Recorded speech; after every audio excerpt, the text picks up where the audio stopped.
England got the job done. Brilliant performance from England. Brilliant performance from England. I think that is a performance they can be happy about. Of course, in the first half, I look at it also. Maybe not so much, but I think what they did in that second half, yeah, they played well. But props to Croatia. Props to Croatia. I don't. It was a tough game for Croatia. I think Croatia, when I look at them in the first half, especially, I think Croatia was actually the better team in the first half. I think they played well in the first half. I think they really played the best that they could, considering, of course, they're playing against an England team. And I look at that Croatia team, and I think the main issue with that Croatia team is just that the players that they have is just they've aged, right? Because I think a lot of the core players in that team are just players that were back, I think back in like the 2018 World Cup and onwards in the Euros and everything like that. Like the likes of Modric, I'm looking at them. The fact that he's still playing around and kicking about at his age, really and truly, it was gonna get to them, of course. Obviously, I look at the game. It starts off. Obviously, England get the goal first from a penalty from Harry Kane, which is a pretty good, well taken penalty for the second time around. Because obviously, the first time he missed it, right when he missed it originally. But apparently, the goalkeeper, I think he had 1 foot off the line, so so they had to retake the penalty. And due to that, I think obviously Kane stepped up, scored his goal, and obviously Harry Kane. I already spoke on Harry Kane. I have a video out speaking about the players that I think have the most pressure going into this World Cup, and Harry Kane was up there for me. I spoke on Harry Kane, and it was good to see him get his goal, obviously, because I expect more of him, of things like that. Moving on from there, obviously Croatia then equalized with a brilliant effort. That goal, oof. Even though Pickford, I think he could have done better because he did get a hand to it.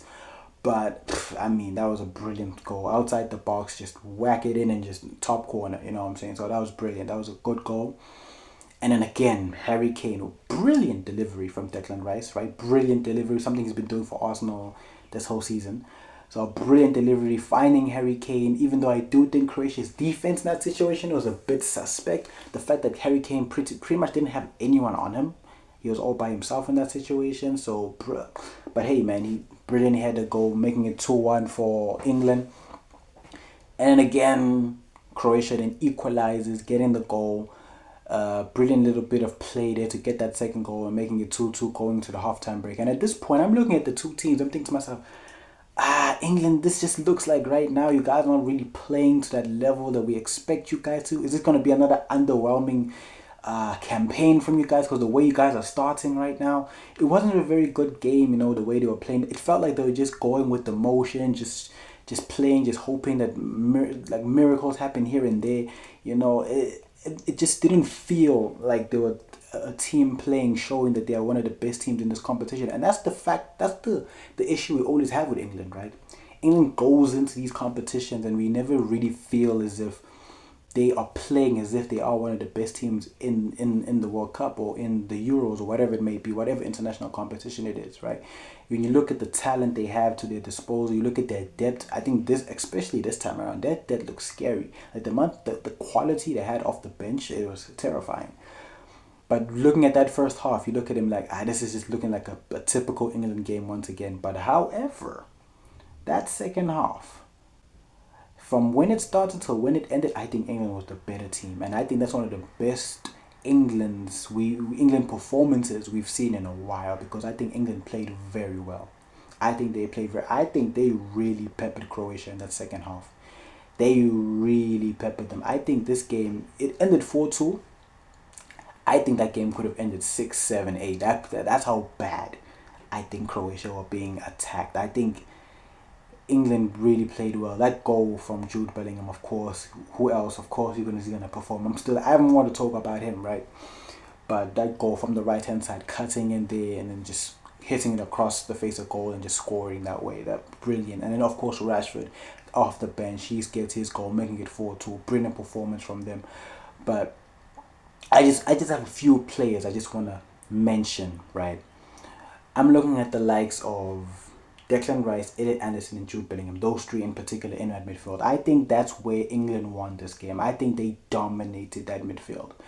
I think it really showed that Croatia lacked that physicality in midfield because I think every 50-50 challenge that was in there, an England midfielder was always there, ready for it and winning that battle. And I think that's what really killed Croatia in that second half. And the amount of chances that England were creating in that second half, man, they were really showing that, hey, this could be. And I think credit to Tuchel too, because I think Tuchel, you look at how he set up in that first half, it was looking scary. It was looking a bit booky for him. But I mean, I think in that second half, I think he made a couple of tweaks, he made a couple of changes, and I think the team started to really play good football. I think they started to really assert themselves in the game, which is something we're always calling for England to do.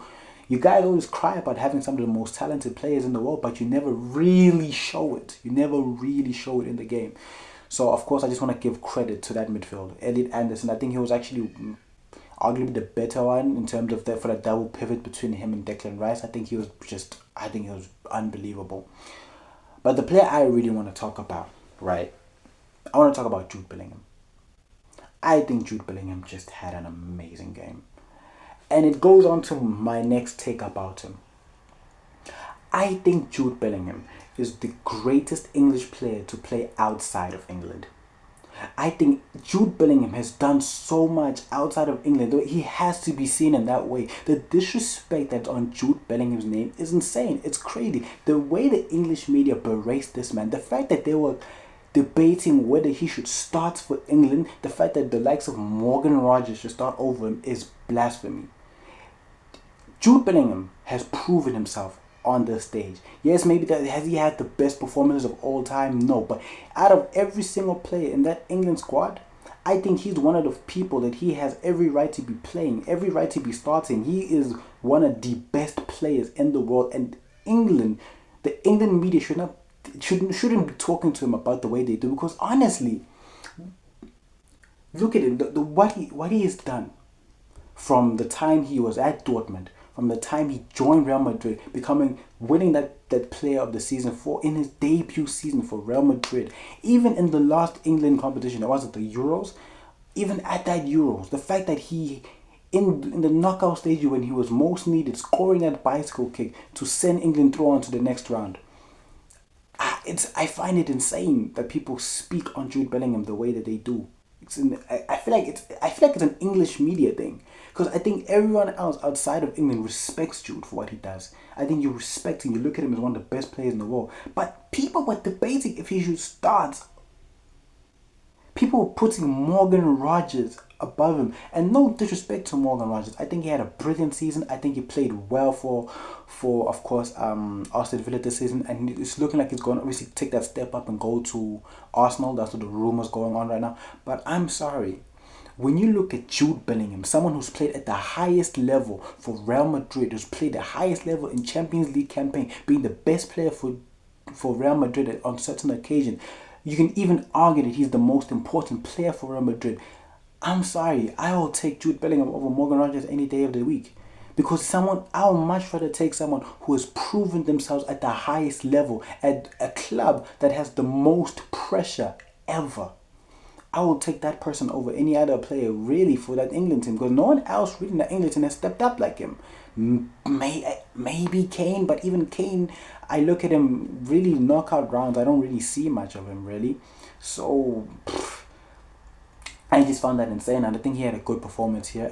I think he's really good. Don't think it's vintage Jude, no, but I think Jude really showed his qualities. I think to certain aspects, I think he ran the game, and I think especially in that second half where I think he had a more of a freer role rather than the first half.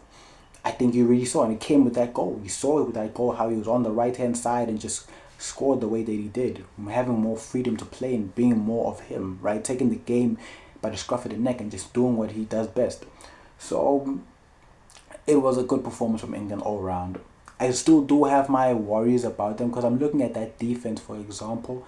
I'm looking at that combination, right, with Stones and who was the other guy? I'm kind of forgetting the name right now. Was it Byrne? Was it Dan Byrne? Or was it Konsa? I think it was Konsa, right? I'm looking at that defensive pairing, and I find it very weird. Because don't get me wrong, I think John Stones is a good player. I think he's a brilliant footballer. But I've never really seen him as like the A side when it comes to like a defensive pairing, right? He's had Harry Maguire usually, he's had Ruben Diaz sometimes, sometimes even company at some point. Like, he's a player I look at and I see like he's usually the B to the A, I don't really see him as the main focal leader defender. So I think defensively they still did struggle a bit because of that. I'm curious to see how that's going to progress as time goes on. I'm surprised that someone like Mark Gahey, for example, didn't start the game. But hey, we'll see how things go on. But that's a good showing from England. That was a good showing. I think they had a very good performance. And hey man, we'll see how things go from here. And who knows? Maybe it might be their time. Of course, There's a lot of other teams that have been playing very well. The likes of France, the likes of Argentina. There's still a lot of teams like that. But hey, who knows? Who knows? Maybe would it go home? Is it coming home, as they always say? Or we're just gonna have to see. But yeah, that's all from me. Yeah, man, I hope you guys stay free, stay woke, and stay mellow. And make sure to subscribe to the channel. You know what I'm saying? So, yeah, man. Peace.